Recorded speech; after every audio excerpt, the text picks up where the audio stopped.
This is a quick video for you E&M auditors out there on how to finally pick your code after you've gotten those levels audited out. I'm going to first bring up the 3M system. I can use the code book there so we can see. You always go to CPT Finder, and I go right to my reference and reference the CPT book. Once I'm in here, and the screen's kind of big, so I'm trying to make it so you can see it here.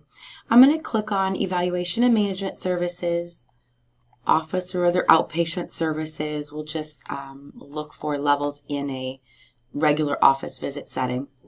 It comes right up, and this looks more like your code book that you might have in front of you.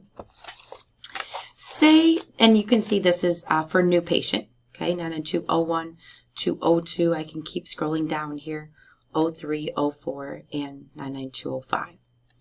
So if I'm going to pick my levels, or I know my levels, I'm going to pick my code. If you have used your audit form and you have, say, an expanded problem-focused history and a detailed examination and a low complexity medical decision making. So expanded problem focus, detailed, and low. You go to your code book, right? I've gotten my levels now for my audit form. Expanded problem focus, detailed, and low. I've got to pick my code, okay? With new patients, remember we need 3 of 3, so we have to meet all 3 of these levels. So when we go to expanded problem focused history, we know we're more than this, right? We've expanded, we're better than this. So here we are right here, okay? Right here for 99202. Here's where we meet. Then I said we had a detailed exam. Well, we did meet here, and we exceeded up to detailed, okay? And then medical decision making was low. Now 2 of 3 shows me, oh, I meet detailed and I meet low. However, I did not have a good enough history, and I need to make all 3 of 3 for a new patient. So expanded problem-focused history, I met, right? That was right on. Expanded problem-focused exam, yeah, I actually met and exceeded. I went up the next level to detail, but yes, I met. And straightforward medical decision-making, yep, I met, but I also exceeded there too. I exceeded up to low, but I did not have a detailed history. So to meet 3 of 3, my code would be back here to 99202. If I want to go to established patients, I can click this. It goes to the next page, and here's my established patient codes, 212, 213, 214, and 215. Okay. What if I had a problem-focused history, an expanded problem-focused exam, and moderate MDM? So problem-focused history, expanded problem-focused exam, and moderate MDM. With established patients, remember we have to meet 2 of 3. So a problem-focused history right here starts at 99212. And we had an expanded problem-focused exam. So yes, we had problem-focused. We actually met and exceeded that. So we can bump right up to expanded problem-focused exam. So we meet here, problem-focused history. We meet here. And then we said medical decision-making was moderate, right? Well, we met low. So we did meet 2 of 3 here, right? But we exceeded. We exceeded our MDM. So we would bump up to moderate complexity MDM here. Now, did we have a detailed exam? No, we had expanded problem focus. Did we have a detailed history? No, we had problem focused history. So bumping through your code book, 99213 is going to be our code. We did not meet the history. We actually had a lower level, but we did meet the exam, and we met and exceeded the medical decision making. Okay. Sometimes it's hard in the code book to know But do remember that all of these codes are in a hierarchy. This is the lowest, this is the next one up, this is the next one up, this is the next one up, and this is the highest, okay? They all have a hierarchy. And remember, we code to the highest specificity, okay? So we want to move over in that table to the right as far as we can. If we think in tables, okay, if we think in shading across the tables, it sometimes shows up easier for us if we can shade across the tables. That always helps too. So I hope some of these examples helps you out. If not, let me know. I can always do more videos like this, okay?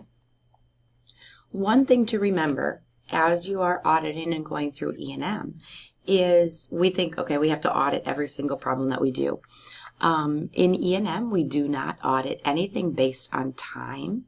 As you can see with some of these codes, right on the screen, I have a statement here. Usually the presenting problem or problems are of moderate to high severity. Typically 25 minutes are spent face-to-face with the patient and or family. Here, this 99215, oh, my screen's in the way, usually says 40 minutes. I can scroll up. 99213 says typically 15 minutes. The problem with coding based on time, okay, is, and the rules are talked about in your textbook too, for counseling and or coordination of care. It has to be over 50% of the time spent with the patient just talking. There's no touchy-feely, okay, so there isn't much of an exam. It's more talking about something, going through and talking about something with the patient. And we know that we have those situations that arise. So if you do have time like that, where you have a note and it's noted, okay, 50% of the time spent today with the patient was in counseling and or coordination of care. Kind of is sometimes how the blurb goes. And this is talked about on page 14 and 16 a little bit better in your textbooks.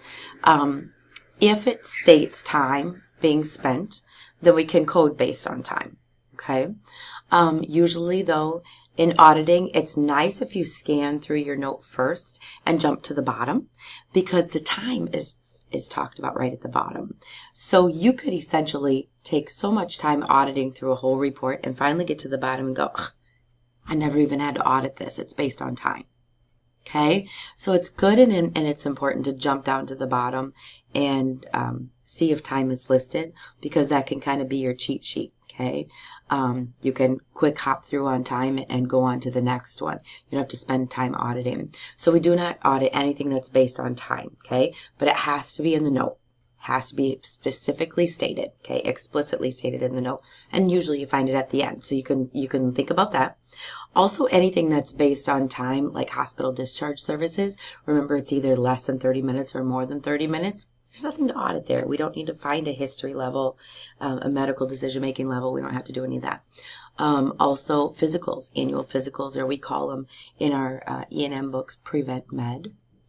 Prevent Medicine is your annual physical exam, annual exam, yearly physical, yearly exam. Lots of facilities call them different things, but they're all the same thing. Preventative medicine is what we call it in CPT. Prevent Med is simply based on age and whether they're new or established. So if your very first paragraph says the patient is here for her yearly physical examination, okay, scan through the note and make sure there's nothing else in there really that hops out at you. It really is a good general overview of the patient.